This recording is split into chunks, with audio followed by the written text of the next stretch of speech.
Woo! God damn. It's V and Ape. I'm feeling great. The one and only podcast. Yo, the coolest podcast in the world. What does Adam say? When you say it like that, I mean, fuck, bro. I mean, What is that? I'm just copying other podcasts. Jesus Christ. Angela Yee, Charlemagne the God. We got a special guest. God is here with us today. I believe it. All right, guys. Woo! Seriously, though. I want you to kick it off, bro. I mean, we're here again, and it's such an odd occasion because I came so prepared. This is such a rarity. Yeah, you'd never come prepared. No, I don't. You actually don't. I don't. Which is kind of V and Ape style, but whatever. But when I do it, usually it usually is like really specific shit. Oh yeah, I mean the times that you have come prepared, it's like a specific topic and it's fucking loaded. So I got a lot.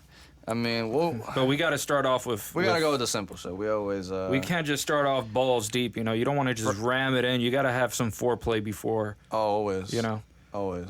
So let's. First off, let's. It's mental. It's men's mental health. How is your mental health? I wanted to ask you about that. You feeling okay? I'm feeling. Yeah. Feeling. You know. You're not on the verge of suicide or anything, right? I don't think so. I believe you. Are you? No. No. All right. As long as we're on the same page. I would have done it already. Well, it would take a long time. I mean, first of all, the suicide note would take forever. I mean, you really want to have a good suicide note. I mean, you don't want to make the last thing you leave behind be a piece of shit. I mean, if you don't have bars in the suicide note, damn, you're coming out like a bitch. You know. Yeah, but you think the suicide note would be needed though? Like you don't. No, you wouldn't go out just like on some. Unbeknownst to everybody. I mean, you could, but that's just. That's no swag. That's unprofessional, frankly. Really? You really want to leave something behind, you know? Like nowadays, the way people do it, they do it all fucked up. You know, these kids, what they do is they go and they shoot up the place, and then next thing you know, everyone's on the news. They talk about it for half an hour, and then you're forgotten forever. A good suicide note, that shit'll stick around. You could always do both. We are not. V and Ape is not advising anybody to shoot schools up. But I'm just saying it's a possibility. It's been done before. Like the Unabomber. Well, it wasn't really a suicide note. The Unabomber's an interesting guy. Yeah, there's mad docs about him. Because the Unabomber, he left behind an entire document explaining his whole approach and philosophy as to why he was just. What are those things called? Like they leave a. Starts with a manifesto. Manifesto. There we go. Yeah, his manifesto. First of all, he was a fucking genius. This guy. He was incredibly intelligent. Yeah. His manifesto is actually ahead of his time in terms of like the way we think about society, but it's also a little bit. So you're saying he was like really on some actual philosophical. He's again. He was a mathematician. Oh, he was. Okay. He retired from being a mathematician so that he could just fucking live in the woods, make these bombs, and try to use the murder of these academics or whatever to try to create. He was murdering academics, academic teachers. He was just sending it to like specific people and then making it clear. First of all, the bombs didn't work. Oh, they didn't. So mathematician, definitely not a physicist. But was he on some like revenge shit? No, I think it was. It's possible that he was, but he didn't make it seem that way in the manifesto. The manifesto is political. Okay. And then when he goes off. What he's trying to do, because the reason I think he might have had some element of revenge behind his actions is because of the fact that he was actually involved in these CIA experiments. I think back when he was at Harvard, and he was recruited for this. Well, I don't know if he was recruited, but he definitely participated in these studies, and they would give him these psychedelics, and then they would, while he's under the influence and shit like that, they would make him do shit like make bombs. No. Oh, okay. Where the fuck did that come? Well, what do they make? That was interesting. That'd be fucking fascinating, though. Like making a bomb on acid must be. That's what I was thinking about. Like if he had the power, the capability of doing that. Yeah, that's really explosive, you know. But. Yeah. Come on, bro. You gotta. Come on. Give it. You gotta give me some credit for that. But look. This motherfucker, I mean, when he made this manifesto, it's possible that he might have been seeking revenge because in these studies they gave him acid and shit like that. And then what was the CIA? Not to cut you off, sorry, but like, was this like some MK Ultra shit? It really does sound like it when you look at what they did to him. Basically, they would give him these drugs and shit, and then they would sit him and they would interrogate him. And they wouldn't always give him drugs, I think, but they would interrogate him and they would ask him to come up with like a bunch of shit that has to do with a certain topic or something, and then he would present it to like some other person for the study. So it was supposed to be some sort of psychological experiment. And the person in the study would always just criticize the fuck out of him for it. Like they would make him seem like he was a piece of shit for it, like he sucks, like what are you doing? You're fucking... On purpose. Yeah, it was like destroying this man internally. Right. Especially high on whatever the fuck he was on. And already to begin with, he was sort of a really shy dude. He really didn't have good social skills. Okay. But he wasn't like a bad guy or anything. These motherfuckers radicalized his ass. Damn. You know, they just tortured him into insanity. And, you know, a mad genius is a dangerous thing to fuck with. Yeah. No way. Damn, that's insane. I didn't know. I gotta watch a doc about the Unabomber. That's one of the interesting things about this guy is... Did he kill anybody? He did. He killed a few people with those bombs. So some of them worked. And he did have messages, like, attached to them and shit, you know? Oh, no. On his fucking... At least not attached to the bomb. Obviously, it wouldn't make any fucking sense to attach it to the bomb, but he would send it to, like, the police departments and shit. And let them know, like, hey, look. Yeah. Type shit, Yeah. No way, bro. Yeah, so... How old was the Unabomber? I think he was already, like, in his 50s or some shit when he got caught. Huh. Wait, he's not dead? Oh, no, he got caught. He got arrested and then okay. I thought he's dead now. Oh, he's dead now? Yeah. Just, like, natural causes in jail? I mean, I think so. Damn. What the fuck were we talking about? I mean, something that we probably... Mental health. Your mental health, right? Yeah, How is it? Listen, bro. I mean, I'm here. It is Pride Month. You're here. You're what is it? Non-binary. Oh, you're that. Yeah. Representing the non-bins. It's an odd thing. Men's Mental Health Awareness Month. Let's give it a buck. Where the fuck did you hear that? It's a thing. I listen to other podcasts and they've talked about it. That is fucking... I mean, not that they talked about it, but like they like men are aware that it's a joke. Like nobody is really taking that serious. No, why'd they do it during the Pride Month thing? I mean, I'm sure it was before Pride Month though. Oh, it was before Pride Month. I'm not sure what came first, but I'm sure Pride Month is relatively new. You feel me? I mean, mental health. I mean, every month is a month of some shit now, and it's the month of various shit because you have a month for this, and it's also the month for that. I think we should stop that. It's fucking stupid. Yeah, like just all jokes. I don't see the point of it. Yeah, like all jokes aside, it's just dumb. And who makes it official? I mean, this is not an organic thing. That's a good question, right?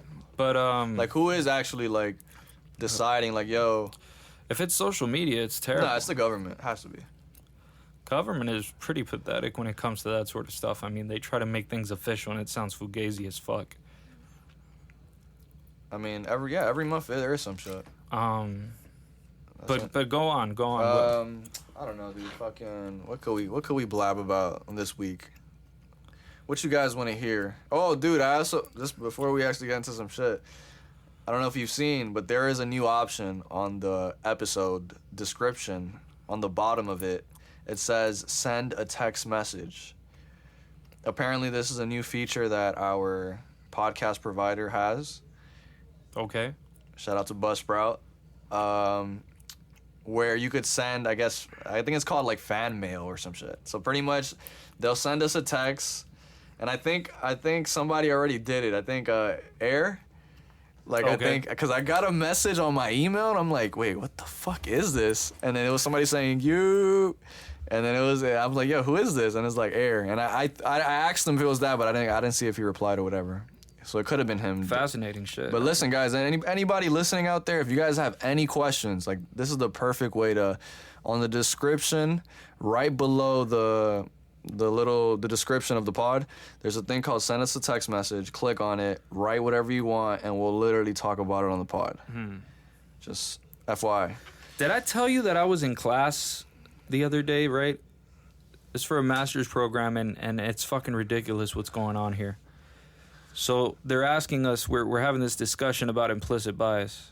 Oh, yeah. I told you what implicit... Did I tell you what it is? No, you didn't tell me yet. Implicit bias... I fucking studied psych, so they would mention goofy shit like this occasionally. Sure. And it's basically this idea that you can have some sort of experiment that measures whether or not you have a sort of bias towards one group or another. A race? That you don't know about. So it's an unconscious bias, right? that I don't know about. Right. You may I'm not aware of it. You're not aware of it. But I'm biased about something that I'm not aware of. It's an unconscious bias, right? So they think they can measure this. Based on what? And basically, there's this thing that Harvard has called Project Implicit. And the way that it works is that you go on and they have a shitload of tests, and each one of the tests is a different series of groups. So it's like one group versus another. So there's the one about white versus black, and then there's male versus female and all that type of shit. And so you take the test, and the way the test works is like they ask you some demographic shit. They ask you how many times you've taken it in the past, and then the test basically what they do is they ask you to put one finger on one letter in your keyboard, another finger on the other. Shut the fuck up, babe. And then what happens is at first they get you to do things like this. They tell you, okay, we're going to show you positive words and negative words, and then we're going to ask you to click the button on your left. Click the button on your left. If it's a positive word, click the one on the right. If it's a negative word, okay. They do that and then they switch it. They're like, all right, we're gonna do it again, and you're gonna click on the button on your right hand if it's a positive word. They switch where positive and negative is. Exactly, and then after that, they do the same thing, but instead of positive and negative, they have, for example, if it's white versus black, they'll have like white faces and black faces, and you're supposed to click on the left, for example, for white, and then on black for you're gonna click on the right for black, and then they switch. Can you repeat that again? I just stopped something on the. So basically, what part? We were after that we changed the positive and the negative. What was after right after that? So after they send you a series of positive words that appear on the screen and you click, right, whichever one they told you to click, whether it's the left key or the right key. Then after that, what they do is they give you black faces and white faces. For example, if you're picking the one that has to do with like race. And they tell you, okay, if you see a black face, go ahead and click the one on the left. If you see a white face, click the one on the right. And you're supposed to do it as fast as you can. And basically it's measuring how long. Do they show you, sorry to cut you out, do they just show you a random picture of a person? And they just show you faces, yeah. Okay. And then what they do is after that, they reverse the order, right? So if you were using left for black, then white is going to be the other side, it's going to black's switch, going to be right? the other It's side. going to be the opposite side. And then they do it in combination. So they say, okay, if you see a positive word or a black face, click the left key. If you see a negative word or a white face, click the right key. Holy so you shit, do that as that's fast as you can, and then they switch it. God damn. And then after that's over, they basically tell you based on two things, basically how long it takes you to respond, right? And whether or not you actually got some of them wrong. Because it might have told you, oh, if it's positive words, then go ahead and click the left key, and you might have accidentally clicked the right key. Or if they told you to click white faces on the left key, and then you clicked it on the other. Right. So they measure whether or not you got any of these wrong, and they also measure whether how long it took for you to actually click it. And that determines. And then they use those measurements to sort of say, it sounds like you might be unconsciously racist or some shit, you know? That's what they do? That's what they do. Who came up with that? Well, that's a good question. Yeah, it's actually. Who the fuck thought? Who okayed that and was like, "Yo, yeah, you know what, guys, this determines it." Yeah. Well, my thing is that there's no. First of all, we don't even know what we're measuring with these tests. I know. That's what I'm like. I'm just confused. Like, what are we? The speed of how quick you clicked it. Like what? Like, where's the correlation to someone being unconsciously racist? Well, the idea would be is that you didn't. You weren't quick enough. You were. Oh no, this man. Yeah, if it takes you longer, what I think it's actually measuring is something like a familiarity response. So if you live in a place where you mostly see a lot of where you grew up, in a place where most of the population in your country is white, you're more likely to click faster on white faces. And they've actually done that experiment in African countries, and wouldn't you know it, black people click faster on black faces than right. That's all they see, right? That's what they're most familiar with. So I think that's basically what it's measuring. But I just find it hilarious how many times, you know, I hear this term about implicit bias and Who shit like that. says that, bro? And, it's all over the place. Get the fuck out of You here. you really don't see that? I've never. You gotta go on like companies' websites and shit, and go and see like the commercials that they have, and it's all over the place, bro. That's goofy. Yeah. Is there anybody in class like being like, "Yo, this makes no sense, bro"? I mean, I was, as far as I can tell, I'm the first one that was like, yeah, I don't believe this is accurate. You told the professor? Yeah, we had to discuss it. I would have, bro. No, but I cited the studies that went along with it. Sure. I mean, it was a discussion. It's not like we were turning Right. in I'm an not saying assignment. fucking bash the man. Like, yo, you're an idiot. But like, No, but I did cite like a few studies that had Right. to do with that. Right, Which right. I didn't have to do that, but I did it just to be like, listen, just to play fair ground. just like, to listen, let motherfuckers know, like, yo, I'm not talking out of my ass here. Yeah. Like this is actual proof. There's evidence. Like there's studies about this. Like, So there's some bullshit. but even then, bro, it's like some people are just too deep in their own shit, bro. Like at that point, it's like, bro, I would have been in class. Like what is this? Like, Yeah. I'm not with any of that shit, bro. Like that's why I don't like school a lot of the times. When I know overall school isn't all of that, but do you think a lot of universities? No, it wasn't enforced, and I wasn't compelled to agree with it in any way. Gotcha. It had nothing to do with like my grade in the class. I mean, the Better question. participating in the discussion has to do with your grade in the class, but not. Right. No, it's something I would actually like to participate in, like for sure. Like things like that. I love Yeah. debating people with some crazy shit like that. But a better question was, do you think a lot of people like exaggerate about how universities have changed? Like what's that dude's name? Was it Brett Weinstein? If I'm correct, was he the professor that was at Evergreen? Yeah, the one that was sort of put in front of a Maoist Yeah, I mean Evergreen is obviously like the camp of students. the No, most. I don't think he's exaggerating. I mean, it's pretty. I mean, if he's I mean, No, and let me not. I'm just using him because he's like widely known, and I couldn't think of Yeah. anybody else. But I'm not saying he was exaggerating. I'm just saying like overall though. Do you think it's just like a couple schools like Evergreen?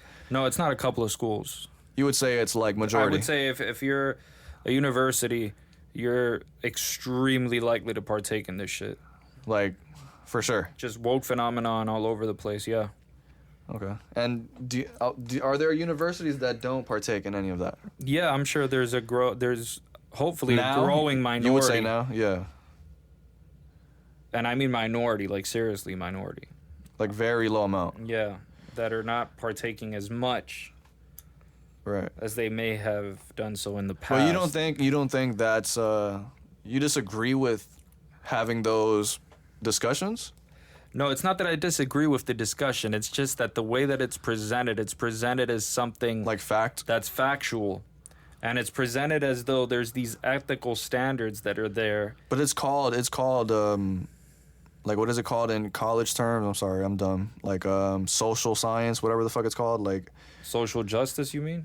I mean like it's not are they claiming it's fact though? Like are they saying this like yo this is Yes, factual? universities are definitely talking about that and saying that it's factual and that we oblige this Gotcha, and gotcha, we're gotcha. with it and we believe it and you know I know obviously I've seen videos and in many ways imply that you must somehow be some terrible person if you're not with if you're not agreeing with it. That's where the issue lies. You see, and they don't have to tell you that either. They don't have to. because I wouldn't mind if those type of things are being taught. Like No, it's indoctrination, bro. It's all over the place. It's presented to you in various places. It's presented to you on their websites. It's presented to you on like team meetings. It's presented in posters. It's presented in videos. It's presented. you don't think critical race theory should be taught?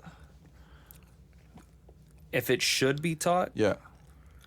I mean, you can teach it. Right. The problem isn't The way it's being taught. The problem is that. Do I think it should be in a university? I mean, if I'm not trying. I mean, to you have a track called. I'm not trying to declare laws Right. against being able to teach something. Okay. But what I am saying is that it's stupid that it's there. It's nonsense. Right. It's I know garbage. you. I'm just asking that question, like, because it would you would have to make a law saying like, yo, this can't be taught, and that would be like on some anti-freedom of speech type of thing. You know? Exactly.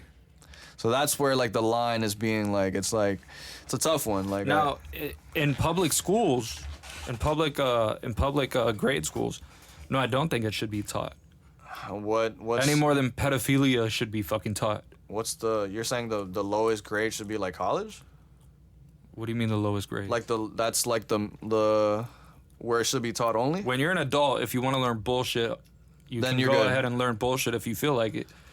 But you can't tell me that you're gonna like use tax dollars to indoctrinate children. I mean, they're not paying for school though. The public schools? But they run based on tax dollars. Sure. So if you work, in a way, you're paying for this shit. In a way, sure, yeah. Like, not in a way, you literally No, you are. for The it. parents, yes. The people who, sure, I got it. And even if you weren't paying for it, why the fuck... If kids are forced to go to school by law... They so are. if you're going to present indoctrination there, then you're forcing people by law to be indoctrinated.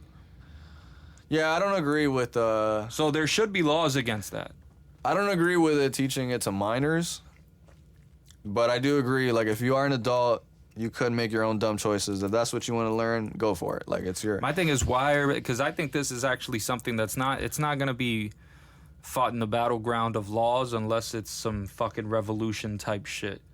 It's going to be fought in the battleground of actual, like, people who have a consensus on whether or not this is the way we want to go and actually teach this shit, or whether we want to go the other way and say, no, this is bullshit. And there's not going to be any demand for it. And we're going to recognize it as bullshit, and then it's going to go away. But until that happens as a consensus and society is aware of shit, you're going to continue to see bullshit. It would never leave, because people don't understand it. There's more liberals out there, for sure. If I had to guess. More liberals than what? Than people who are not with that bullshit, with that type of... You think there's more people that agree with CRT and most people? Well, first of all, most people don't know what the fuck it is. But the people that do, I think there's more people that agree with it. There's more people that think they know what it. That think they agree with it. That's what I mean. In other words, people that don't know what the fuck they're talking about, and then the people that do agree with it genuinely, they don't give a fuck. They just want that type of agenda. That's they love that shit. Yeah, that's what I'm saying. There's those two type of people. Yeah, but that's not that many people. That what's scary is the amount of people that can be talked into thinking that something that is blatantly garbage if you actually take a look at it. Yeah, but I mean, look at our schools though. That's like that's a lot of people. All those universities of kids, I'm sure they agree with it. Well, yeah, but they agree with shit on the basis of whatever ideas are encircling them. Because some shit because social status in universities is more attached to that shit. So if you're gonna come out and say that you think this is bullshit and you're not fucking with it, and no, I'm not going to your fucking goofy ass rally. I don't fuck with you. I don't fuck with the way that you're presenting this fictitious idea of civilization and society. I think you're full of shit. If you call out bullshit in a place where everybody is complying with the bullshit, you're going to be the odd one out. You're going to get shunned.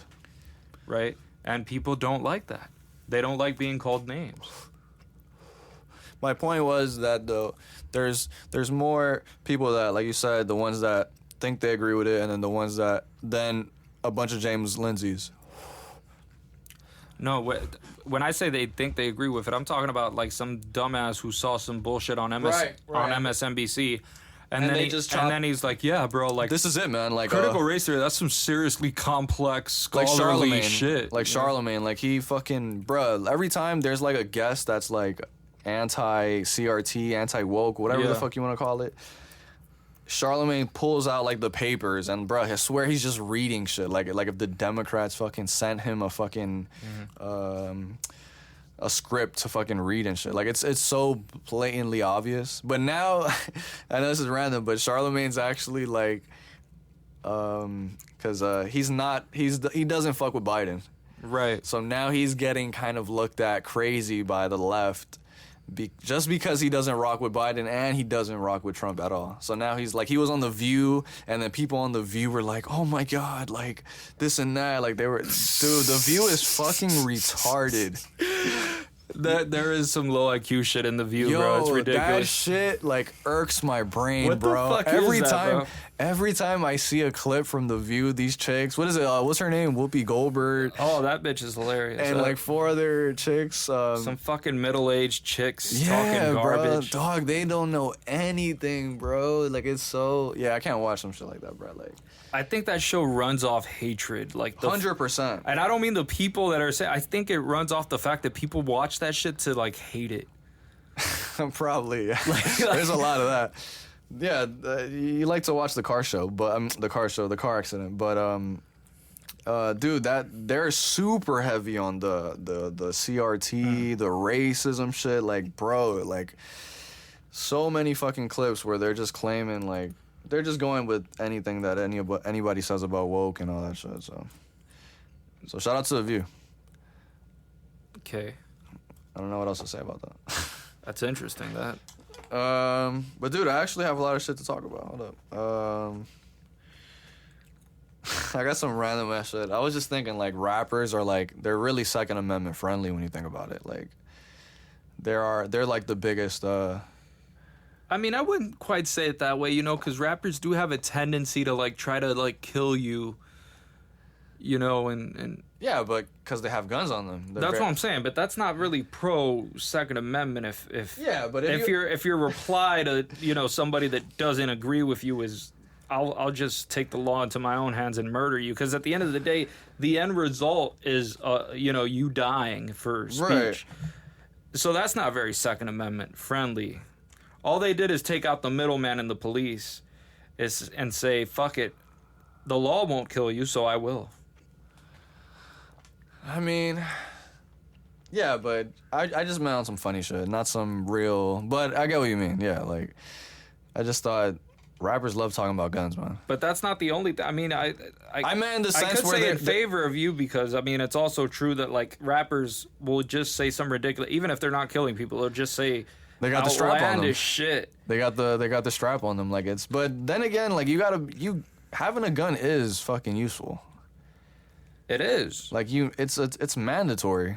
Like everybody should have at least a gun in their crib. Sure.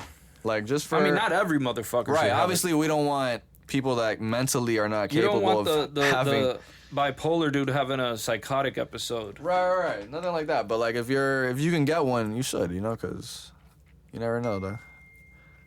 All right, check it. I have, if you wanted to talk about Alex Jones. Listen, don't say you got to talk about it. Just bring it up. Just let it happen. Just let it flow, bro. We're organic here. There's no need for this.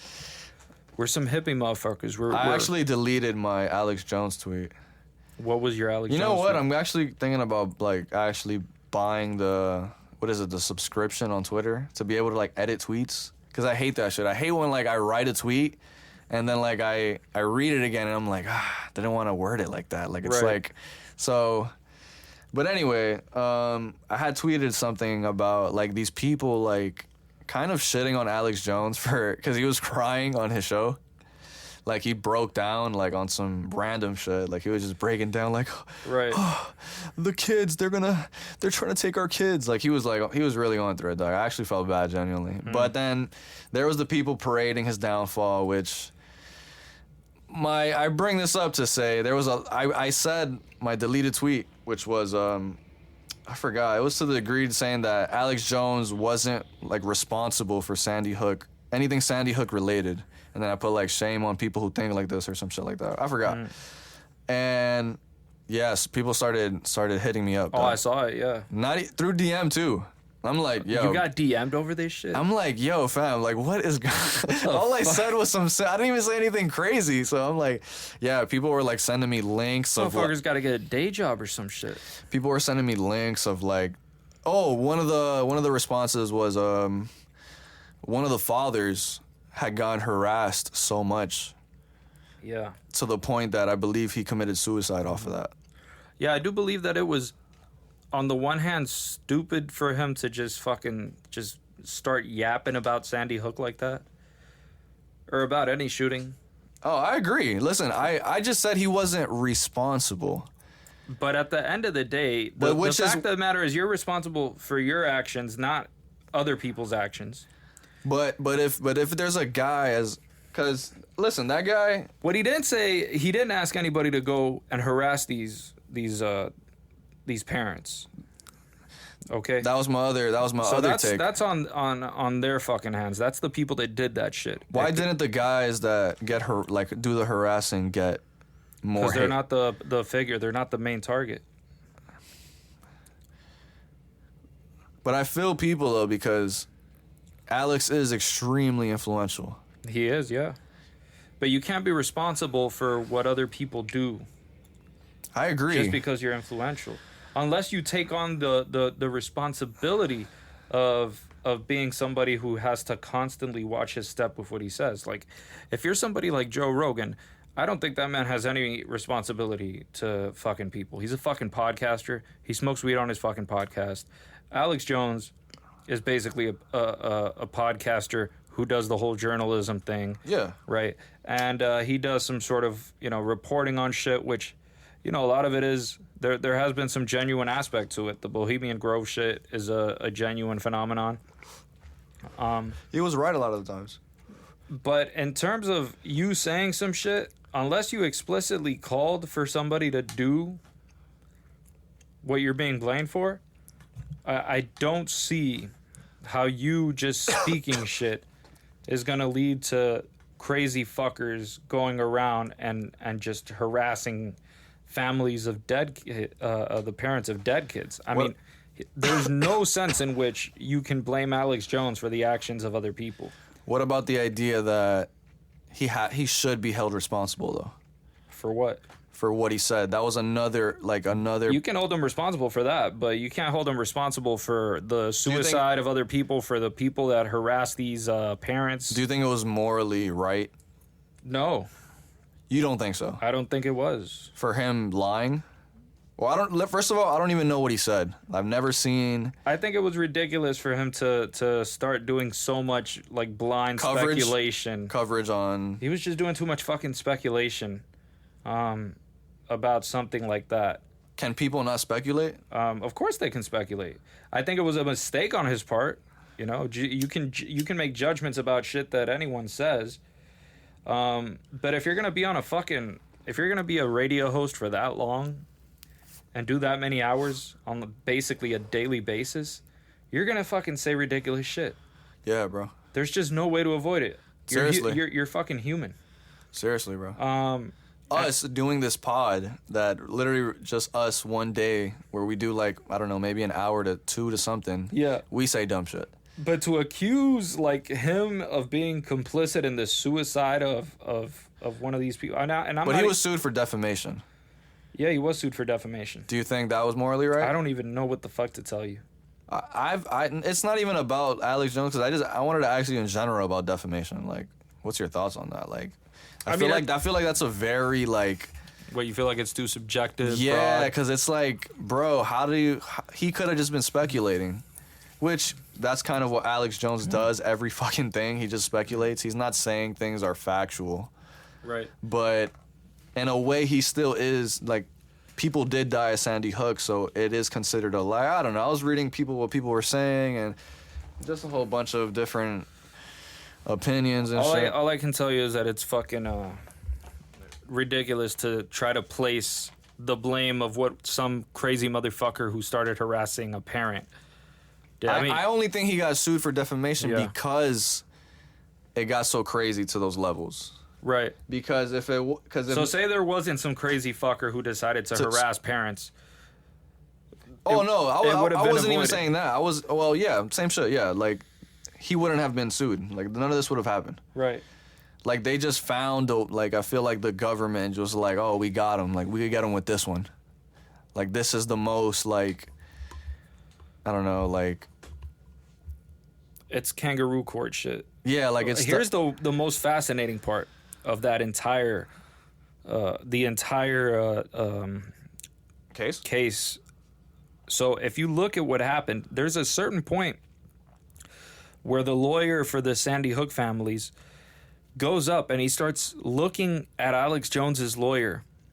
Oh, and sends the other lawyer a bunch of messages from Alex. He tells him, you know that your lawyer accidentally sent me all that information from your phone, and you can't call this a mistrial. Why not? Because then anybody in court who just wants to have a mistrial and dismiss their case could just end up doing some bullshit like that and then saying it's a mistrial. So if you're like guilty of murder and then you end up sending a shitload of messages to the guy who's trying to prosecute you and you get off in a mistrial, I mean, everybody would be playing that game. That's not how it works. I see what you mean. Damn, but that is some fuck shit though, bro. Yeah. Like, that's not Alex's fault, though.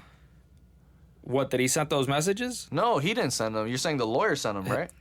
Alex's lawyer sent them. That's what I'm saying, though. How is that Alex's fault, though? It's your lawyer, bro. If you got a piece of shit lawyer like that makes that type of mistake. I mean, fuck, bro. You got to be smarter than that. That should seem too fishy, bro. Like, come on, bro. Either that guy is a garbage lawyer or he's fucking... Like, he's in on this shit. Yeah, we know. That's like you're being fucked by your own dude. For sure, he was in on it, bro. No diddy. Yeah, there's no other way. Like, there's no other way that couldn't have been the reason, bro. That's some fuck shit, bro. For sure, whoever What are the chances that you by accident sent all that shit to the exact dude that you're not supposed to send it to? And the judge couldn't think of that? Like that's fucking, come on. The judge? Yeah. What is the judge supposed to do? I would have been like, I would have told the judge, like, hey, judge, I don't know what my lawyer's doing. I did not advise him to do this. He's doing some fucking weird shit behind my back with the other lawyer. Like, I never stated to tell him to do any of this. But it's your lawyer. You asked him to represent you. So you're bound by law to that. Damn, dog. You can't make that argument because then people would engage in conspiracies in court all the time. They would use that as the excuse always. Damn, that's a bad one, dog. That sucks, bro. You fucked up, Alex. How the you fucked up.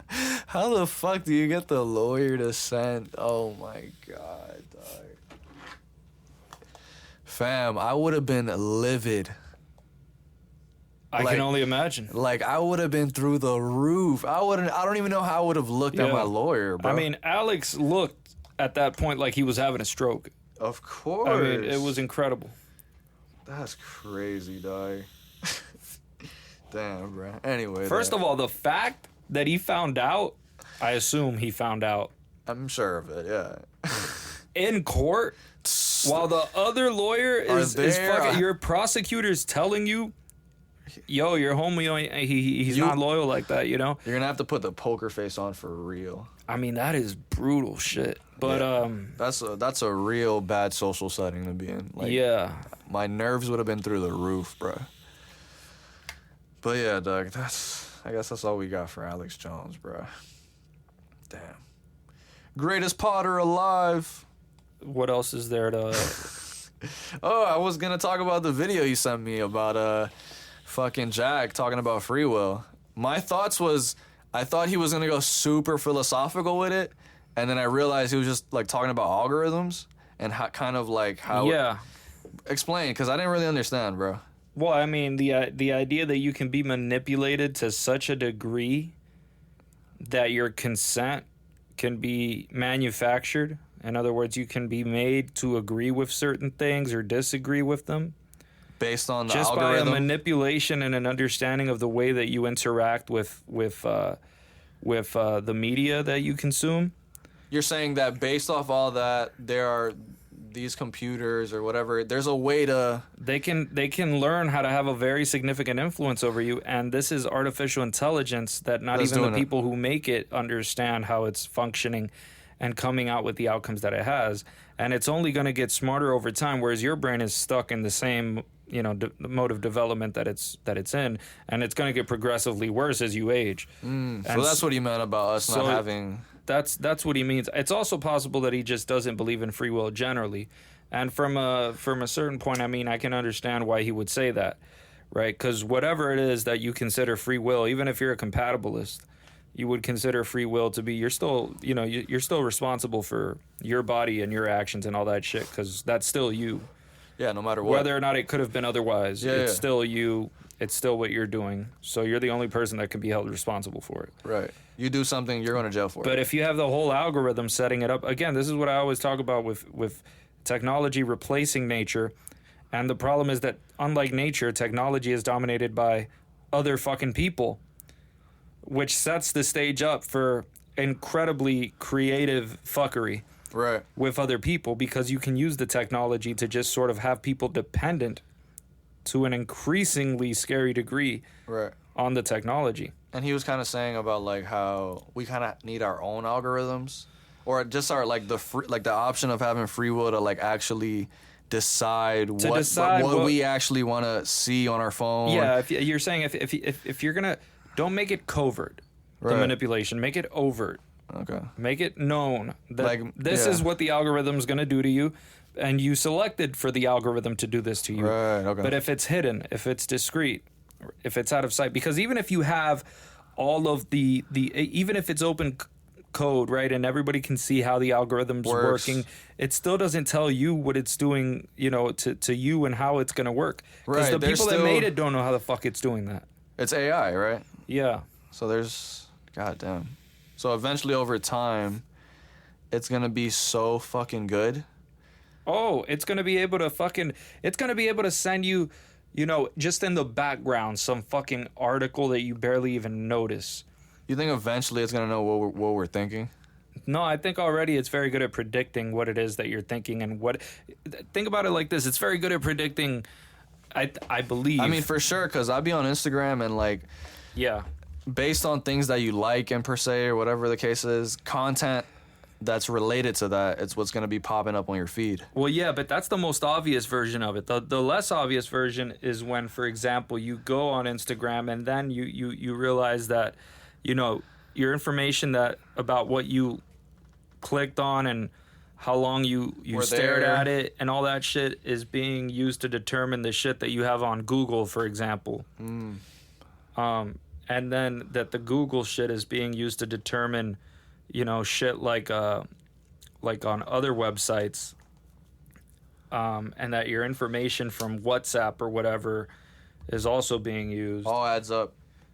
So that creates an enormous amount of information about you, and that you have an incredibly complex system that its only job is to be able to predict what it is that you're gonna be responsive to or not responsive to. I mean, fuck, bro. And not to mention the fact that your phone can always be, you know, the information on your phone, even if when it's shut off, you can still. Yeah, shout out to Edward Snowden. So he said that the only way it's because now we can't even take off the batteries on our phone, off our phone, because the iPhones are just like the iPhones. But even if you bought a phone that you could take it off of, even when it's turned off, you can still do shit. There's actually like these little bags. I forgot what they're called, but like you put your phone in this bag and then you're technically off the grid. Like there's no way of like detecting you. Well, now they're trying to see what we need in many ways is like technology that defies control.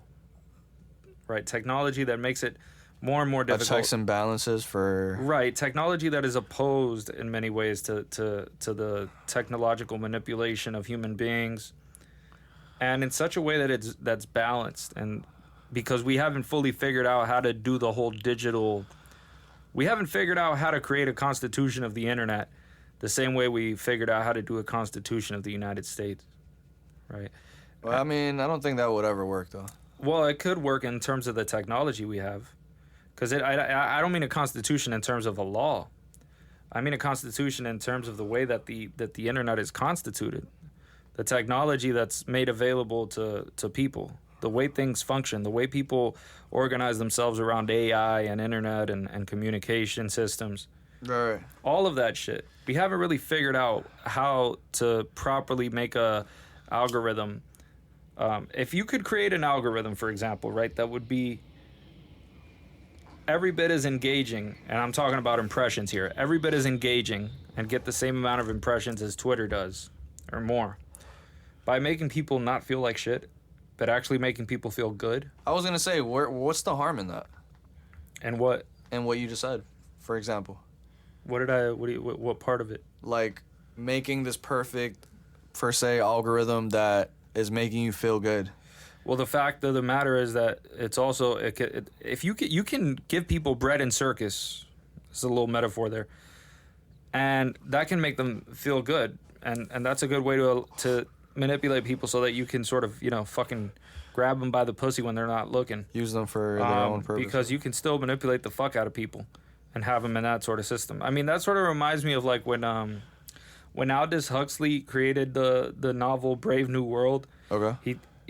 He ended up going on like this these discussions. I think he went to Stanford or some shit, and he had this discussion there, and he was talking about, oh no, the thing that terrifies me about the future of technocratic slavery, it's not so much that we're gonna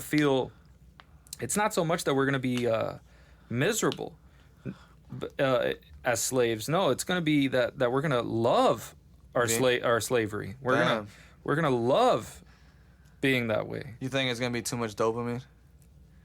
Too much constant? He was thinking more in terms of like in terms of drugs, in terms of environmental manipulation of the chemistry around you, so that like, and in the book, for example, in Brave New World, he has like there's different areas where different sort of genetic compositions of people are living, and so like there's some of them that are like living in a very excellent intelligent zone, super smart, and then there's others that they have, for example, slightly decreased oxygen, and they're more like retarded, right?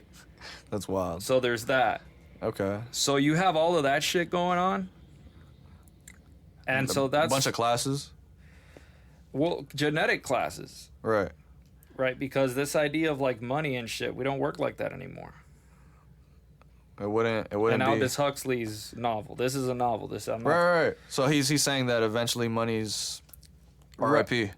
Yeah, money. And everything's just going to be based on technology. I mean, and if you talk about money, it would be sort of like a little social credit thing where like if you work today, you get this amount of little bucks and you can spend your little bucks here. Right, on your little computer. On some Chuck E. Cheese type shit. Damn. And that's interesting. Yeah. Fucking... But you could be designed from birth, and also you could also be born without actually having, a specific sets of parents. What the fuck? Right. This is another thing that he envisioned, the family unit not being a thing anymore. Damn. R.I.P. the nuclear family? So what they would do is, for example, they would take the sperm and mix it with an egg, and it's the right sperm and the right egg to create the right type of person. The right human. The person that you want to create, yeah. And so that you would do that. I mean, we already have sperm donors, but... We do, but it's going to be advanced, right? That's the... But the idea here is that you're created basically in a lab at this point. Damn. And so you don't have any true father, and there's no real way to know who it is unless there was like somebody that grew up with you this whole time when you were little. I mean, if you could imagine, right, that they would get the sperm and the eggs of women, and then what they would do is that they would get the genetic code and all of the characteristics that code would produce, and do the same for the egg, and then erase the names of the donor and just keep the information so that you know exactly what the baby's going to be like, but you don't know who the father and mother are. Dude, they're going to be... All of those kids are going to be mentally fucked. So, but what they're saying is that you could... What Aldous Huxley was doing in that novel was sort of showing this as the end of the idea of the family. The state, the community is the family, right? Damn. That's some next level shit. Yeah. I mean, I don't know, man. I don't think those perfect kids would grow up good. They'll be all mentally fucked. Like, genetically, we need like a sense of family, right? Especially growing up. I mean, well, people are not designed to live in like these enormous groups, like in New York or some shit like that. Right. It's usually just your mom, your dad. Well, I mean, usually it was just a small tribe. Oh, you mean like, okay, I see what you mean. Like, that's how you evolved to grow up. Right. But back in the days. But even, I mean, at least with the nuclear family, you had like a home somewhere where the tribe is, where it's like right. So it's at least where the mask is off. At least there was that tiny unit that was basically encapsulating the foundation for the rest of your life on a social level. For sure. And then you get rid of it, and R.I.P. bro. You Who wouldn't. knows? I don't think humans would be able to survive. I mean, they'll be able to survive. No, humans are gonna be they'll have always a lot. adapt, but- no, you can have them and you can raise them and you can give them, parental figures, but the state's parental figures. Yeah, I mean, From a previous generation that was already indoctrinated, and then after a few generations, you don't even know what it's normal. at you this have point. yeah. It's just normalized. Yeah, that'll be scary. Because it's not like you're gonna just throw everybody in there and it's gonna be the entire 8 billion people as just one big happy family. No, you would have people in little groups. Yeah, the state would have to to get parents. Yeah, and every single one is a unit, just like every other single unit. They're all identical. They all work the same way, You and mean they're all genetically? centrally controlled. No, I mean the society. Oh, okay. But I'm saying in his book though, is he trying to get the parents don't have to be like, they don't have to be alike as the kid genetically, nothing crazy, right? They don't have parents like that, is what I'm saying. Right. No, but I'm saying like in the sense maybe they could, I don't know, in the future study all the information of this person, make them like compatible with the kid somehow, some way, whatever. I don't know. Make them compatible with the kid. I'm just thinking some future shit. I don't know what that means. I mean, like, in the future, hypothetically, there's a way to, like, I don't know, maybe based off the DNA, maybe technology is so improved that, like, you can get those kids the perfect parents, is what I'm trying to say. That you could genetically modify parents, so you could develop parents For the specific kid. kid, for each specific kid. right. Based on genetics and the information, whatever they get. But then what do you do with the parents? Because, like, if you're going to engineer the parents and then you're going to have this kid, All right. and the kid is the purpose for the parents' existence. Right. right. I'm just saying, there will be some issues. Yeah. So I'm just thinking on some high shit. I'm just thinking, like, that's an odd situation you're considering there. Yeah, I'm just thinking. That's really a which came first, the chicken or the egg scenario. Yeah, it would be. But what was the name of the book? Brave New World. Brave New World, for sure.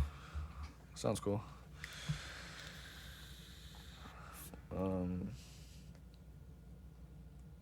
Dude, I know you've seen that video. Well, I don't know if you've seen it, but fucking, I didn't know MS-13 were saying this, bro. Yeah, didn't I send you that video a while back ago, this news report where, like, these MS-13 dudes were in court because they, like, fucking killed this girl or some shit in a satanic ritual, and they had another one that they, like, forced her to get, like, this tattoo of Satan or some shit on her leg. I don't know. Have we talked about that? I don't Dude, think I so. sent it to you. Yeah? I probably haven't seen it. But damn, I didn't know that was a thing, though. These motherfuckers... They were in court. They confessed to it. I mean... Yeah, one of in the video, I forgot homie's name. You know the president's name of El Salvador? Bukele. Bukele or some shit like that, yeah. Fucking, he was saying that, he was actually on Tucker's show. And he was telling him about how this dude that's in prison right now in El Salvador,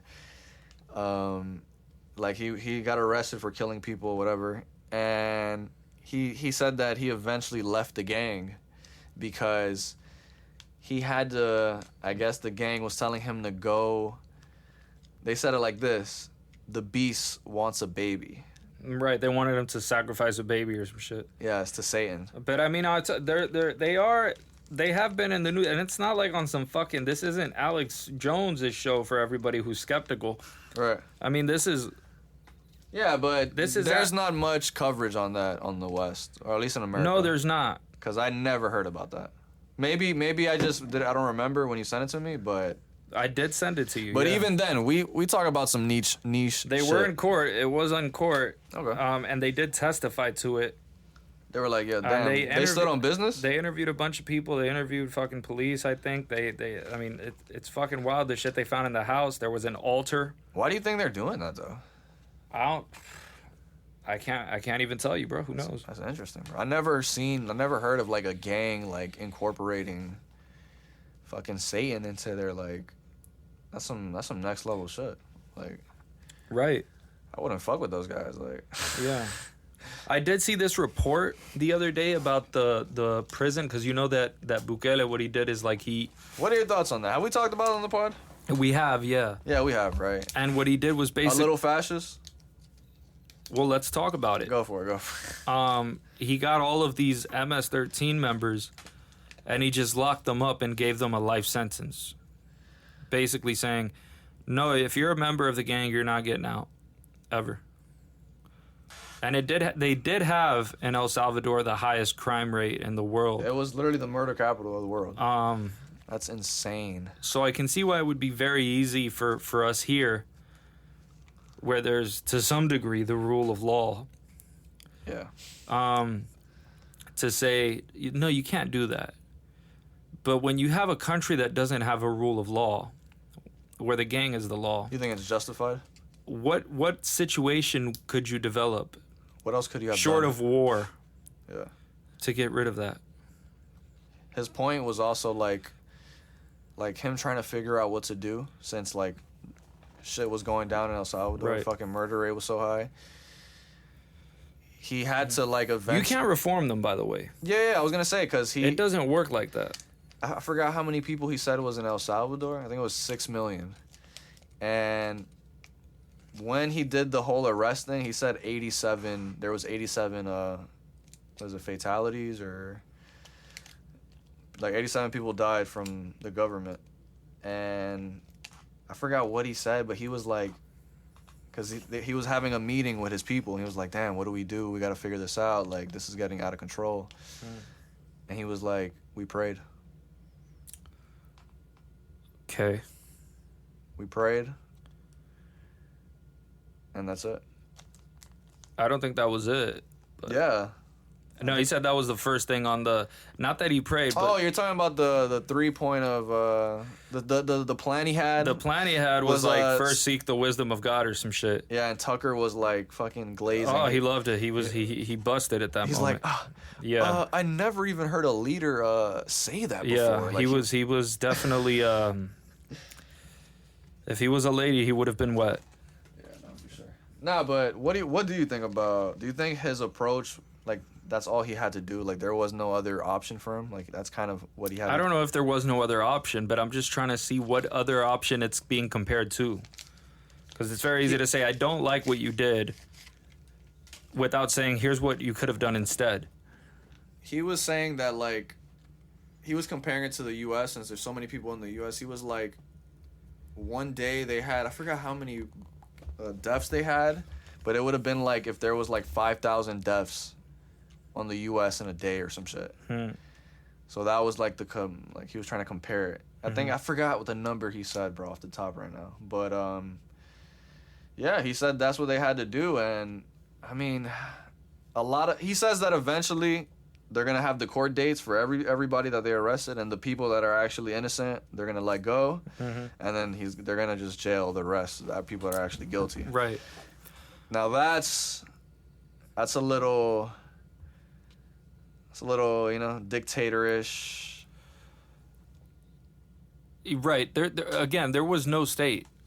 In other words, the people, the president, everybody was bought off by the gang. There was no state to speak of. The state was the gang. And so if you're going to replace it with whatever the fuck this guy's on, I would tell you that that's completely better than whatever the gang country was. Doing. Yeah. No, I agree. I agree. And so if someone's going to compare it and say, well, it's better to have gangland than to have El Salvador, well, then okay, motherfucker. No, and now he says El Salvador is actually the safest country in the Western. Well, it's a lot safer than it used to be, I'll tell you that. But I mean, I agree, because at that point, what else could he have done, bro? There was no other option. Like, I don't know. I mean, it's possible that he could have done a million other things that would have worked. So you're saying that... In a fact, but I can't think of any off the top of my head. But I'm saying that if anybody is going to offer a criticism of what he did, I would ask them to consider what could he have done that was better than what he did. Would you consider that an abuse of authority? Again, the authority was the gang. Right. Now, if it's an abuse of his authority, I would say, well, relative to what?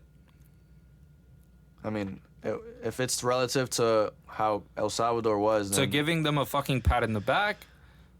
Right. To sending them on, on I'm just trying to play house devil's arrest? advocate. I agree for the most part with you. I mean, to what? What is the alternative? This is what I'm saying. I mean, if you're going to have one action that you are against, present an alternative action that would have been better. There were people that died in those cells. Yes. And there were a lot of people that were dying in the streets. In the streets. I know you're in a... So... But innocent people died. Innocent people died in the streets. Too. I hear you. I mean, you're in a state of war.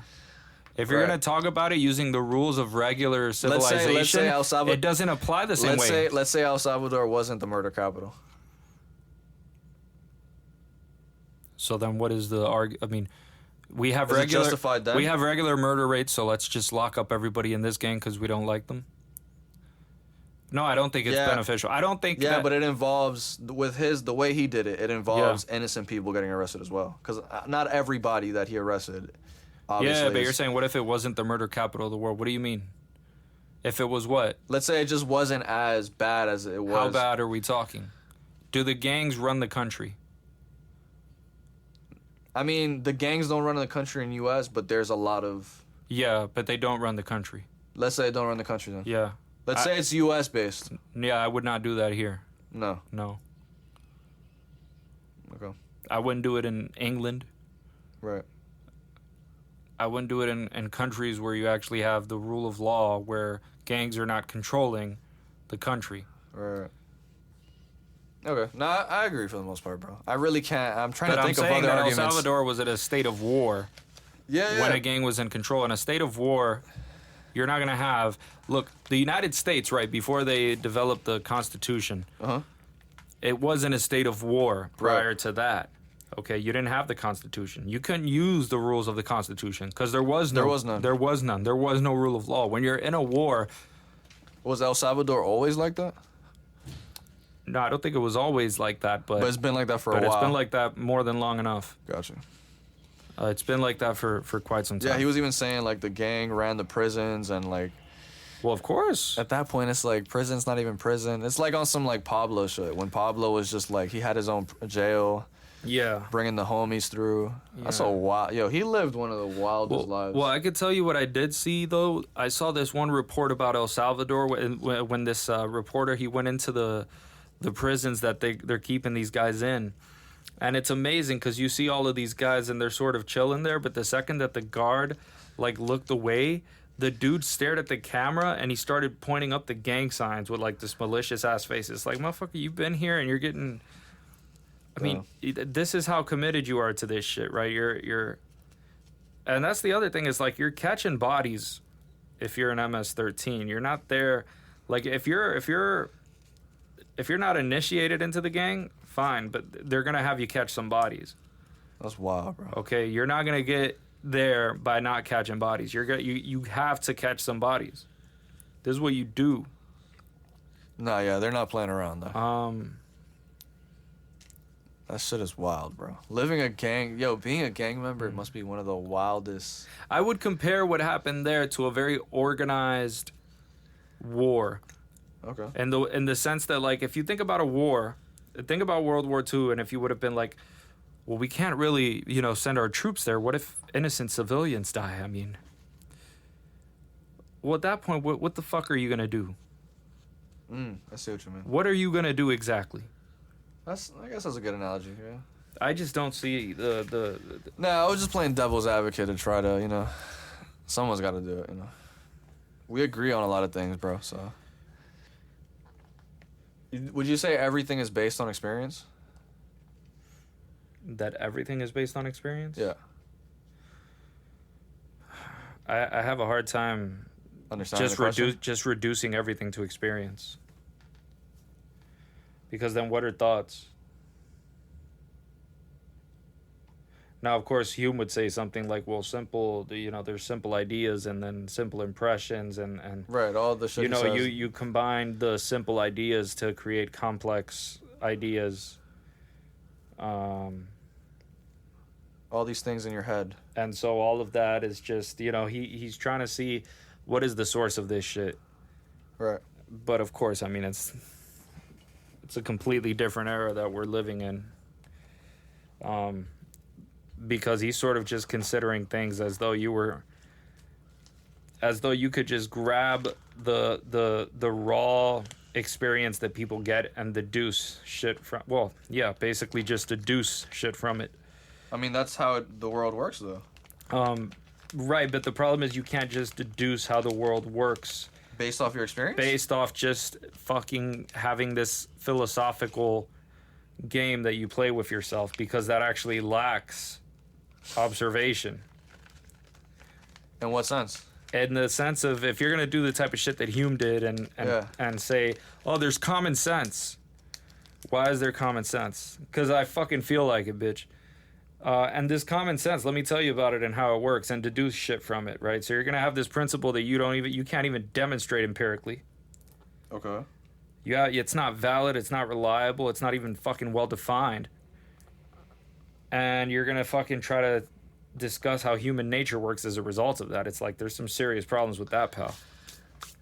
I only be asking this because, like I said earlier, I watched the Joe Rogan video with Firas, however you pronounce his name. I always fuck it up, or Firas, whatever. And I don't know, man. I love watching that video. Yeah. I find it super interesting. I mean, I understand what you mean, but I mean, he's good at. I don't know. I feel like he's good at convincing. Like he's good at. You mean Hume or? Yeah, I mean, he's not really even talking about Hume. It's just a lot of the things that he speaks on, right, kind of relates to what Hume says. But we've talked about this on the first the first time I discovered that video, and then I remember, yeah, we had some discussions about him. Yeah, like I told you about his whole shit was that pretty much that we can't, the reason like the, what's a good example? He asks Joe, oh, let's say you had no experience with yeah, the idea of cause and effect being just habit, right, which is not his idea. He's just repeating Hume's. Yeah, and I don't even think he even referenced Hume's. He says somebody else. He doesn't have to. That's what Hume said. Right, so, right, yeah. And fuck, what was I gonna? The whole like we just see A and B happen. We don't see the actual causal link. Right. There's just A and B. There's nothing that ties A to B and says that A somehow is the reason why B occurred. All you see is one thing happen after another. He claims that like if we did see the causal link between A and B, then you would have known the first time that you seen fire for the first time without any experience. That you would have known that it would have burned you if you. That's his whole point overall. That you would have seen the causal link. You would have known it. That's why. What did we just say? I mean, that's Hume's like in his. Again, this isn't even Hume talking about reality or some shit. This is just Hume talking about human nature. Right. He's talking about like how humans come to conclusions about shit, and he's talking about causality and the problems that humans have with using causality as a frame of reference about how the world works. In other words, how do we justify causality? But it's part of his theory of human nature. It's not his own. It's not necessarily his own metaphysical take on anything. Gotcha. Okay. That's why I fuck with him, though. Yeah, I mean, his whole thing was human nature from an empirical, an empirical analysis of human nature.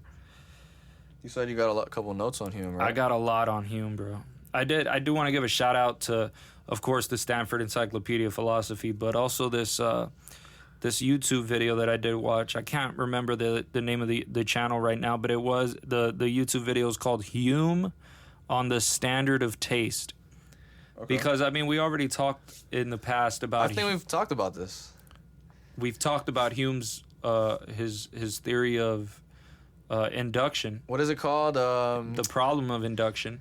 No, that too. But we also talked. But we haven't talked about his aesthetics. We talked slightly where I was talking about like, damn, what are those terms like? I think it's like delicacy. Well, yeah, that's part. I mean, if you're gonna talk about his aesthetics, those are the terms that are gonna come up. There's delicacy, and then there's like if you're like having a bad day, you would want to do something that like you enjoy to do. I forgot what we talked about it. It was an old episode, I remember. But go ahead. Yeah. Very slightly though. It was very like. Basically, when Hume starts with aesthetics, he makes a very, very clear distinction. He talks about judgment and sentiment. Right. I always see those words. That he has to make this clear to get everything else across. Because judgments, they have to do with facts, with matters of fact, right? With what's true. So, what would he consider that? Give me an example. Well, he's making a theory of human nature here. So but what he's saying is that this has to do with things that are objective, in the sense that it has to do with objects and things that are out there in the world. No, things that are out there in the world. Right, that, like, this fucking mic stand right here? Yeah. Bingo, okay. Okay. Sentiments. Are these your thoughts? That's just emotions. Emotions only? Emotions. Yeah, that's just your feelings. Gotcha. Sentiments, they don't have references to anything except themselves. I mean, they don't. They don't, no. They just appear. They're things, yeah. I mean, if you taste some shit and it tastes great, you'll feel a sensation. That's not some shit that, fucking that's not something that is a fact. It's true that you're having the sensation. Right. But whether it's good or bad, that's just, you can say that it's true that you feel good or bad eating that shit. Right. But you can't say it's true that it's good. Yeah, the apple is good. The taste of this shit. The only thing you have to make that so-called judgment of yours is the actual sentiment itself, the actual feeling. So they are subjective, right? They're not based on things out there in the world or any of that shit. So basically the idea is that a judgment that you make about some shit, that can be wrong. Right. Your sentiments, they can't. They're not that type of phenomenon. You can't fake your Yeah, if you feel a certain way about something, the feeling is there. It has nothing to do with whether or not, you have idea A or B or any of that shit. It's there. Right. But basically, if you're feeling something, you're right to say that you feel it. It's not something that you're judging about the world. Right. It's something that you feel whether you wanted to or not. But it's a little bit more complex with that, right? Yeah, Fires talks about how it's like there's like how he talks about like there's things like that you could only I forgot what the term he uses. It's like you said, like the example you said, like if I drank some coffee, if it's good or bad, like that's damn, I forgot the term he used, but whatever. Go ahead. I know what you mean though. Yeah, because there is different types of taste, right? So if you think mental about taste. Right, there's definitely mental. We'll definitely get to mental taste. When somebody says, for example, that taste is subjective, right, and then you can't make an argument that's against someone else's taste, right, because it's subjective. It's not true or false. So if you're saying that something is, good or bad, you can say that it's your opinion that it's good or bad. Right. But you can't say that it's right or wrong or true or false, that it's good or bad. It just doesn't make any fucking sense. If it's subjective, I mean, that's a stupid argument. Yeah. So you can have a preferred taste and you can let other people have their preferred taste, but you can't say that your taste is somehow superior, because that would mean that you want to claim that something subjective is objective. Right. And another thing to consider is the term subjective and objective. I mean, it's not in the sense of, it's not, when we're talking about subjective and objective, we're not talking about, this is empirical. Right. Right. Versus this is just how you feel, an opinion or whatever. What we're talking about with objective is it has to do with the objective world. It has to do with things that are actual objects, materials. Things that matters of fact in the world, right? Right, okay. And subjective is more like mental thoughts. Is that what? Subjective is not something that's a matter of fact. Right, it's just like a sensation. Right, so it's not something that you can look outside and say, "Oh, that mic stand. Check out that car. That mic stand is there." Right. Because then if you look and you say, we can't show our feelings on a fucking. It's like this. If I say that mic stand is there, that's a matter of fact. If I say it's good that mic stand is there, that's an opinion. That's just that has nothing to do with the matter of fact. That's something that you just imposed on the facts. Right. That was just your own belief. So there's that. So that's something to consider. Now, art is in itself not really subjective. And I mean in the terms of actually, art is literally about things that are out there in the world. So it is objective in that sense. Like music, Right. Music is out there. fashion. You can make music, you can make clothes, you can make statues, you can make all that shit. Those are things that are out there in the world, Right. objectively out there in the world. So when people say art is subjective, they're not necessarily talking They about don't mean that. it. I know. What they tend to mean is something like, Just because you like somebody doesn't mean the next person will like them. Everybody has their own opinion. Everybody has their own taste in music. pretty much, yeah. That people say what they really mean is that your artistic taste It's different or in mine. your judgment is subjective. That Right. is subjective. They're not saying, oh no, that art piece, the Mona Lisa, it's not a thing. It only exists in your mind. It's actually one of your passions. It's not really out there in the world. They're not talking about whether or not the Mona Lisa physically exists. Right. So that's another thing. Now Hume thinks that this idea that this artistic taste is subjective. He thinks that's pretty much common sense. And he doesn't say it's common sense because it's true, but because it's commonly believed, right? In the sense that it's commonly sensed. Right. Another common sense claim that people have is that art can be good, or that some art pieces can be shit, right? It can be good, it can be bad. And it's sort of a contradiction in the two common senses that people have. Right. Right? To say, oh no, it's all subjective, but this is garbage. Right. It can't both be true that art is good or bad and that it's not good or bad. Yeah. It just doesn't.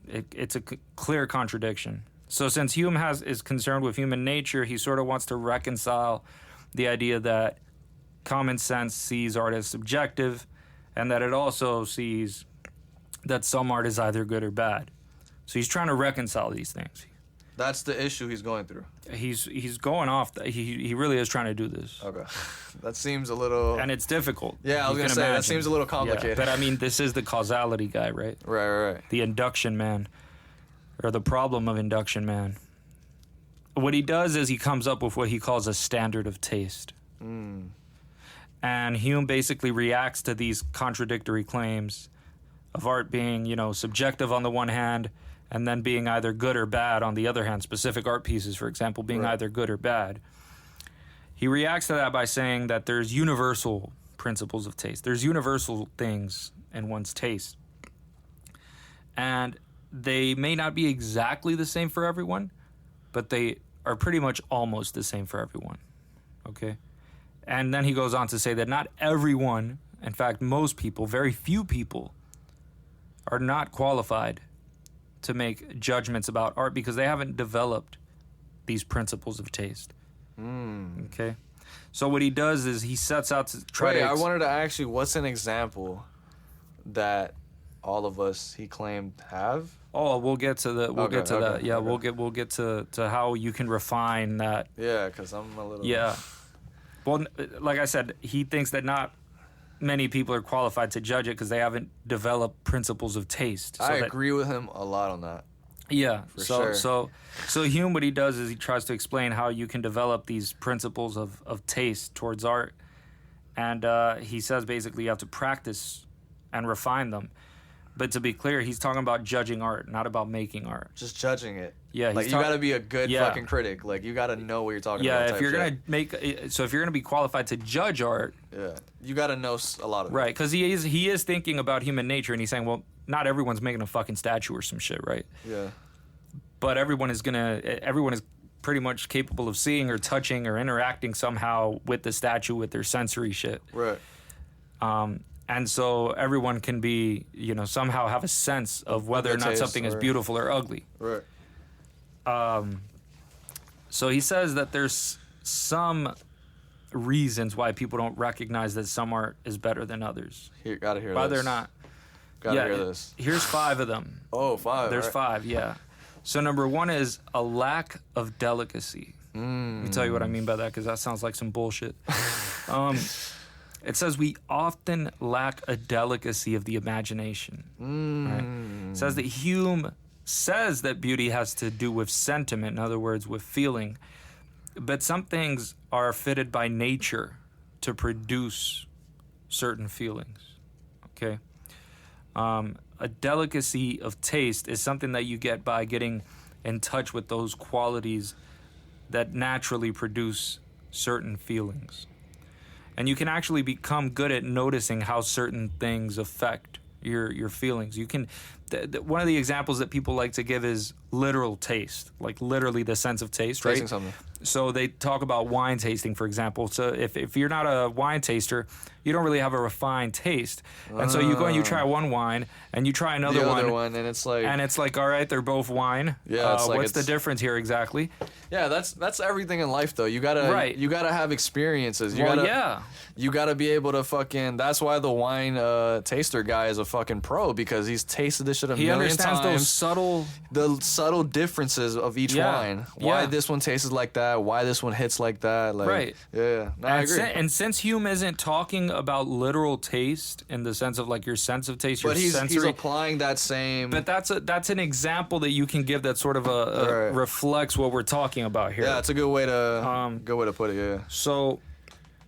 Oh, you said the first one was a taste of Again, delicacy? he's talking, because he's talking about taste. What are the other four? He's talking about taste in the aesthetic sense. Right. I know. So the other one that he lists is a lack of practice. So practice is going to help you develop a more delicate taste, right? Oh, for sure. Become more sensitive to the intricacies of what you feel when you're exposed to shit. Right. And you have to be... You're more aware of it. You're more of like... you are. It helps you... I guess, I mean, it's like when you do something more than once, you get a grasp of it more. Yeah, it's Makes perfect. Makes perfect, yeah. Exactly. So he basically says, here's something that he talks about is being exposed to the same art piece multiple times. He says that you sort of need to be exposed to the same art piece, for example, multiple times if you're going to have a refined judgment, rather than making an instant judgment. Okay. Because if you make an instant judgment, there's not much to your judgment. It's just whatever appears in the spur of the moment. Right. It's fine if you have an instant sensation or an instant feeling, but to instantly judge some shit. Yeah, that's not. Yeah. No, I agree though. So that's why I gave we talk about the wine tasting example that people like to share about that. But basically the idea is that like if the more you're exposed to a work of art, the more your taste is refined relative to it. You have more practice with it. The third one that he lists is a lack of comparison. This one is also important because it says if you don't have other art to compare this one with, then how do you know this one is the best one that you've ever seen? How is this one so good if you don't have a reference of what's bad or what's good? Yes, there's no point of reference. Right. So you won't be able to identify whether it's good. Right. So you have to learn to praise or blame certain art by comparison. You wouldn't know what bad pussy is unless you've... Right. You know what I mean? Yeah. Like, you've got to... Yeah. Not every chick is going to have the... Right. Eventually, after having sex with a bunch of girls in your life, you're going to know, like, oh, damn. You've refined pussy. You've refined it. A refined taste for pussy. The fourth one is prejudice. Okay. What is this? Where are we going with this one? So it says here the critic has to keep his mind free from prejudice. Can't be on some bias shit. Gotta keep it a buck. I sense sort of a contradiction in this one, but I'll tell you what I mean by that later. I do sense an issue here. So what he's saying is, you have to be free from prejudice. Right. And he's talking about in terms of like the art. We're not talking about like fucking racism and shit necessarily. But how exactly? But he says this is true. How could you not be prejudiced with the art? What does that even mean? Well, let's examine the concept before. Gotcha, go. So it's true that, artwork from different time periods and different cultures should also lack prejudice if they're going to be judged properly. Oh, I see. And to properly judge an artwork, you have to have in mind like the circumstances where it was created, the place, and place yourself in pretty much the mindset of the audience. Oh, the audience. That's going to receive. Yeah, because we're not talking about creating art. We're talking about judging our aesthetic taste for art. Oh, okay. So you can't judge the art also on the basis of the artist that made it. And this means you have to separate the art from the artist. I was gonna say that. So damn. Okay. So Hume is bumping R. Kelly right now. I would imagine if so. he was alive. Yeah. And yeah. I mean, your judgment is probably going to be compromised if you actually have a positive or a negative opinion of the artist. The artist, yeah. Here's where I see the contradiction, right? Because he says he wants you to take into consideration the different time periods and the culture and shit like that, and to set yourself in the mindset of the audience of that artwork.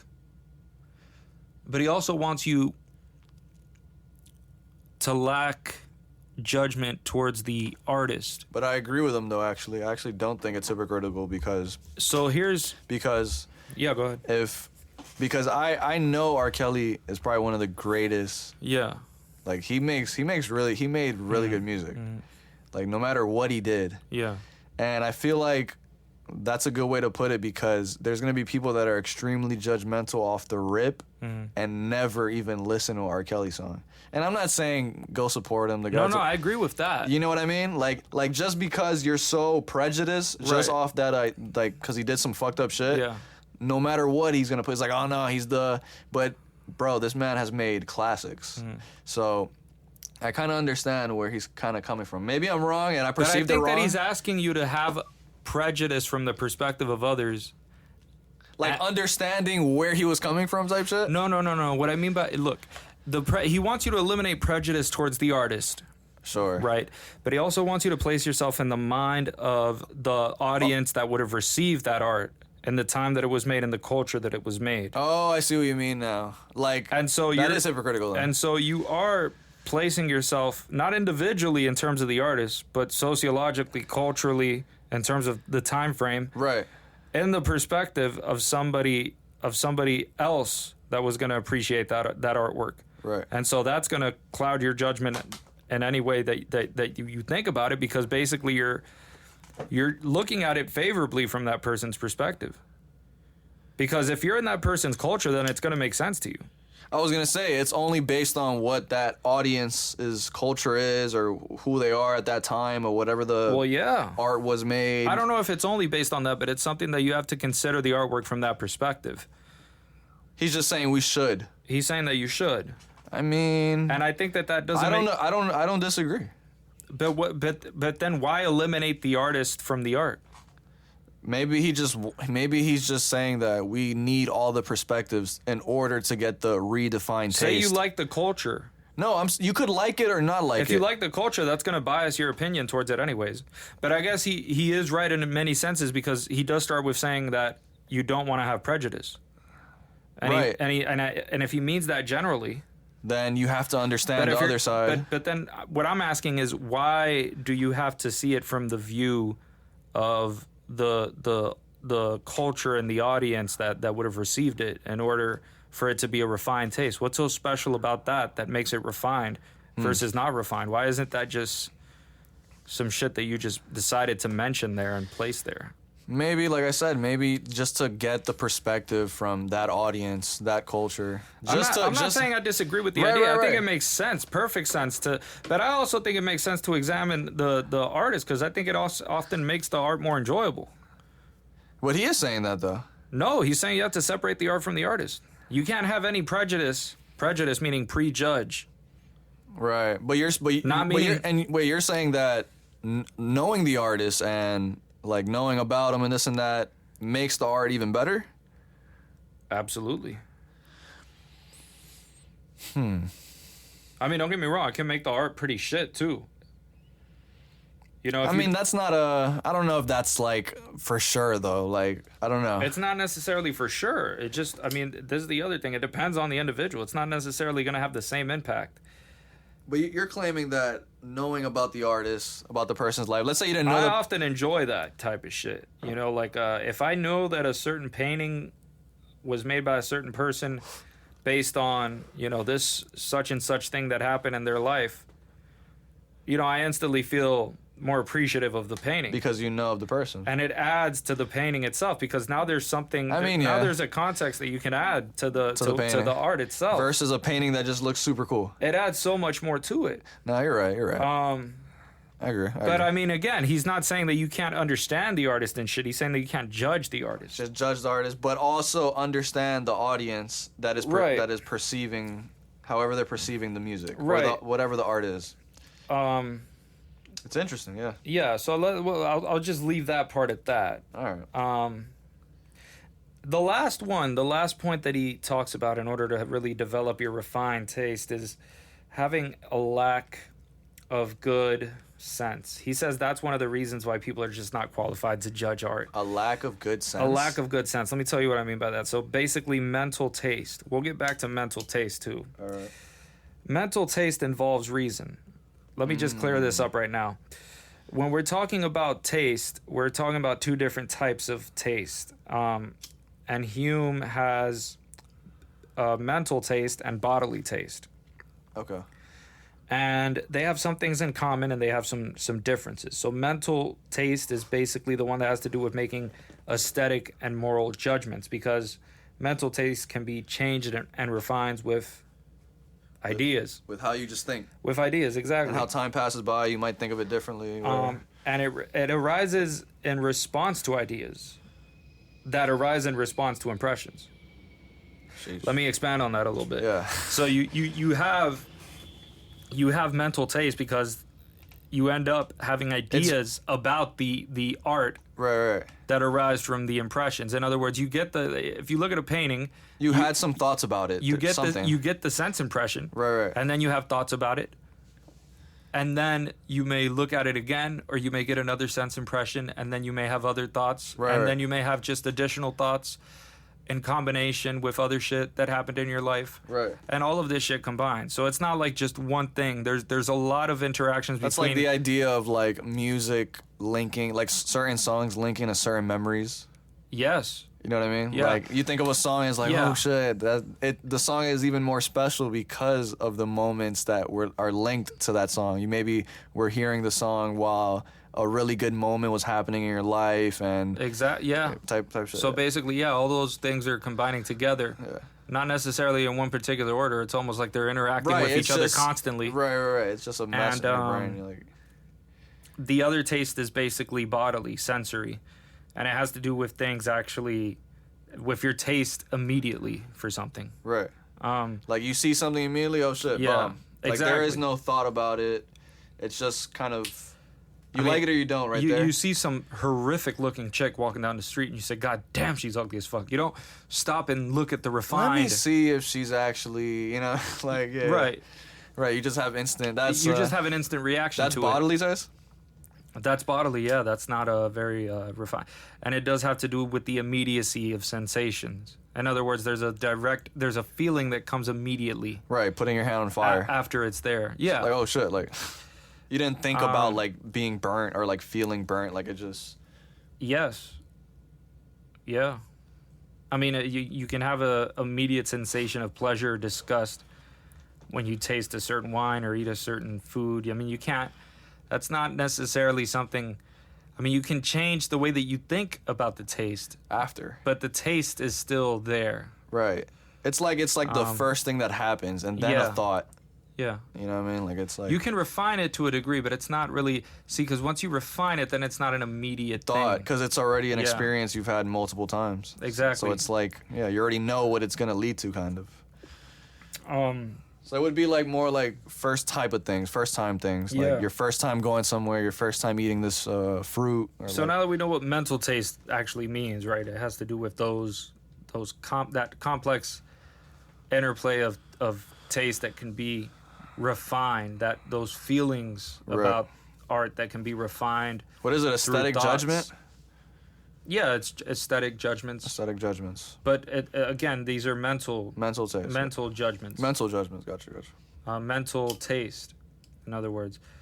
And it's not just judgments. It's not like this is just ideas that we're talking Right. about, because you're not gonna come up with it. This is not based on reason. Right. You can use reason for some fraction of this, but it's not the basis for aesthetic taste is not reason. Anyway, mental taste, that actually it does involve reason, because reason is what helps you properly understand things, right? So let me tell you what I mean. It Yeah, doesn't. can you just stop for one Yeah, second? yeah, go ahead. My bad, bro. All right, let's get it. Back to it. Yeah. So the idea is that your mental taste involves reason because reason is what helps you properly understand things, right? Sure. It's basically, so it doesn't improve your taste by making, conclusions about Right, there is things based on reason. You can't fucking think your way into liking something You're more. not gonna create an equation that tells Right. you how good that wine tastes to you. You know how good it tastes because you're fucking feeling how it tastes. Right, there is no But it does help by understanding like the imaginative association of ideas that change. those how things you- that are those what are they called? Impressions or Not the impressions, but the way that ideas are associated that sort of improve the pleasure of something creative, that improve the pleasure of art. The ideas that improve pleasure of art. This is where reason can come in and the interplay of like ideas. This isn't to do again this because since we are talking about reason, I don't want people to get confused. This has to do with developing a refined aesthetic taste, but not with making art or with your own creativity. Because I Right. mentioned like this, combination of imaginative ideas. No, it's just understanding the imaginative ideas of the art, being that are- able to judge it with the understanding of with it. the understanding of it. And so reason may help you keep prejudice in check too, because reason helps you understand whether or not this feeling has to do with the art or the artist. So it can help you keep that in check, so that you can make a refined, artistic, aesthetic, whatever judgment. Swag. And that's basically some of what I got for that. Pretty. What one interesting thing about go ahead. No, I was gonna say well put. Like I understood it. But here's something interesting about Hume's aesthetics. Okay. In many ways, his aesthetic argument ties exactly to his ethics. How? I don't know if you understood you did understand, but in the beginning, if you look at the first thing we mentioned, we talk about this distinction that he makes between judgment and sentiment, Okay. between judging something as being true, false, right, wrong, and sentiment being just a feeling. Yeah. There's no. And Hume thinks that people, when they come up with morality, they don't come up with it on the basis of reason and It's- then feel a certain way. No, they come up with the feeling With the- comes first, and then and then they come up with an excuse to justify why the feeling is right or wrong, and why the morality, the moral code, the idea is right or wrong. But the feeling comes first, and then they do that. And so he said, and since this You don't is. agree? No, people generally do that. Like that's a fact. Like there's a lot of studies on that. For the most part, that's how people do it. Sometimes they don't even come up with an excuse for why it's right or wrong. They just say, no, I don't, it's wrong. And they can't tell you why. It's just. But they immediately will tell you that it's wrong or right, that something is morally wrong or morally right. Right. Without being able to tell you why it's right or wrong. So that's not, if it was reason, that wouldn't be the case. People get emotionally yeah. attached to a situation, and there's no logic is thrown out the window. Like there is no. What does it matter? Because you I guess the pain feels too much, and I don't even know, dog. That is true though, for sure. That's definitely, it is. Road rage, bro. Like people don't. That shit is wild. Especially here. Especially in Miami, dog.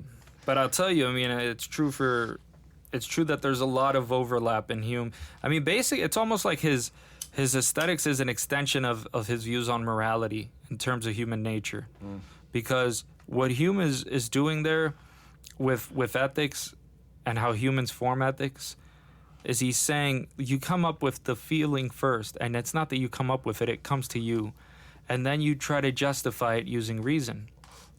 And so that's the way that you do things. And so basically he's saying, well, this is human nature, and since this is human nature, you're going to end up in a situation where you sort of have to see sentiment as predominant to reason.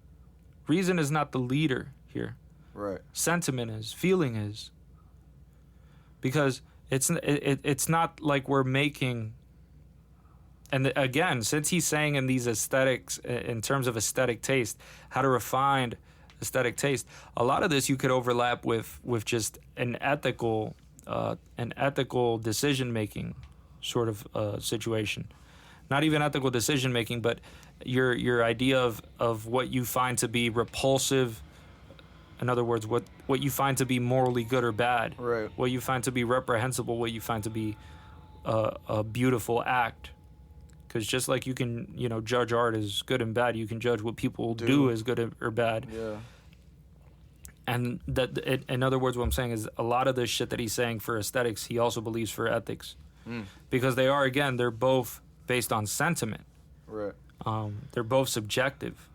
And in that sense, they both basically apply, the same rules are going to apply. To ethics.